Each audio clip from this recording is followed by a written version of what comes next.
Everyone, welcome back to Kirklees Guitar School. Today we're going to have a look at the main riff for Sweet Dreams, particularly the Marilyn Manson version. But don't let that put you off, guys. There's some really nutritious learning that any guitar player can sort of take out of this. So stick with me, and it sounds really evil, and it's cool. It's cool. I really like playing this one.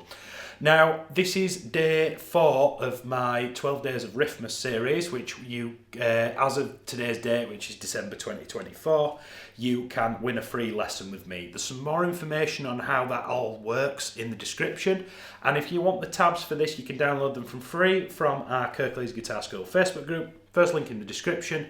Join the group. Go to the Files tab, and every lesson I've ever done, you can download all the tabs for free. It's well worth your time, okay? Right, let's get into today's class. So, this is what we're up against. It's in C minor, and it's really grumpy. It's...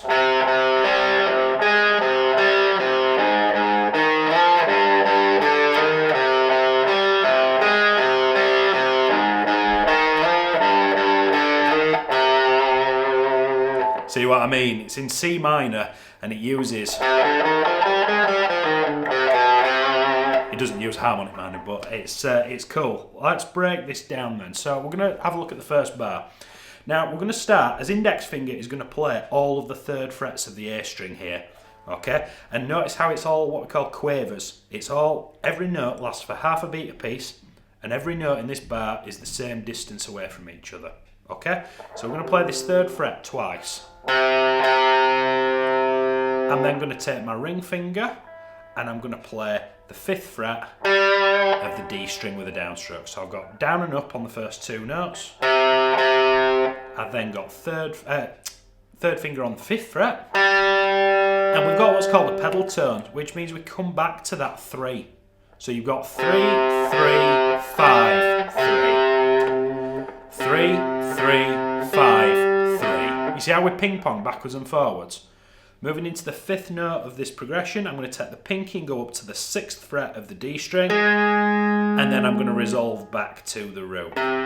So with 6 notes so far.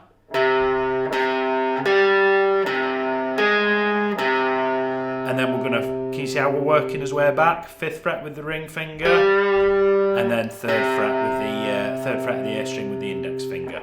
3, 3. 5, 3, 6, 3, 5, 3. So you can see almost like every other note is that what we call the root note. It's a C note, is that 3rd fret of the A string. Now it's not Crazy Train, it's kind of shares some similarities. Shares some similarities with that. But I want you to play it. Take your time with it, and it will give it more of that sort of creepy kind of...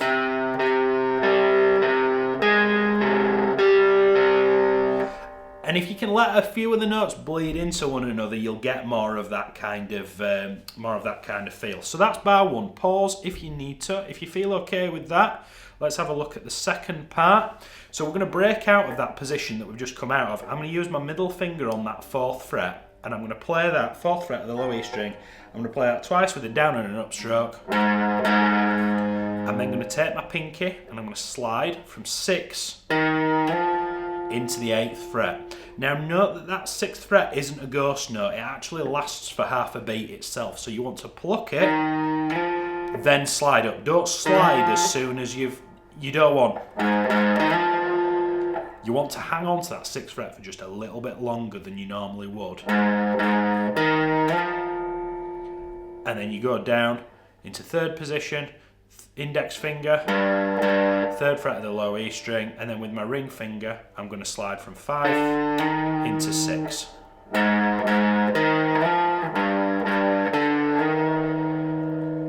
Pause if you need to. If you feel fairly confident, let's stitch the 2 together.